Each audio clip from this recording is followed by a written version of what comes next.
So we need to determine the equation of two tangents to the circle x squared plus y squared equals to 3, which makes an angle of 60 degrees with the x-axis. Let us begin. So here we'll start with the equation of a circle. So it's given here that the circle has the equation x squared plus y squared equals to 3. Now we can rewrite the equation of the circle as x minus 0 whole squared added to y minus 0 whole squared. This will be equals to square root of 3 whole squared.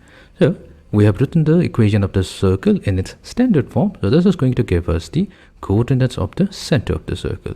So the center of the circle is going to have the coordinates 0, 0, meaning our circle is centered at the origin. And the radius is going to be equals to square root of 3. So let's try to sketch the circle. Now, our goal will be to determine the equation of two tangents to the circle such that these tangents makes an angle of 60 degrees with the x-axis. So let's try to sketch the two tangents roughly. So here we have two tangents and these two tangents are making an angle of 60 degrees with the positive direction of x-axis. Our goal will be to determine the equation of the two tangents. Now what we'll do, we already have a formula for determining the equation of a tangent and we are going to use the slope form of a tangent.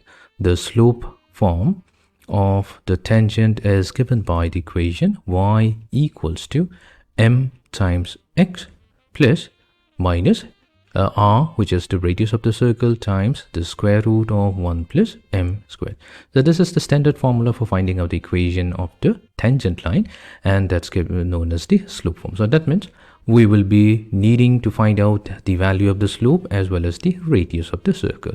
We already have the radius of the circle, so r will be replaced with square root of 3, but we need to find out the slope of the tangent line. Now since it's given that the slope the tangent line makes an angle 60 degrees with the x-axis, so we can easily define its slope using the definition. So we have the slope of the tangent line given by tangent of the angle that it makes with the x-axis, which is simply tangent of 60 degrees, meaning that the value of the slope is going to be square root of 3, which means that the two equations of the tangent line will be y equals to our m value, so that's square root of 3 times x plus or minus we have the radius, so that's square root of 3, and this will be multiplied to square root of 1 plus m squared. So m squared will be positive 3. So 1 plus 3 will be 4.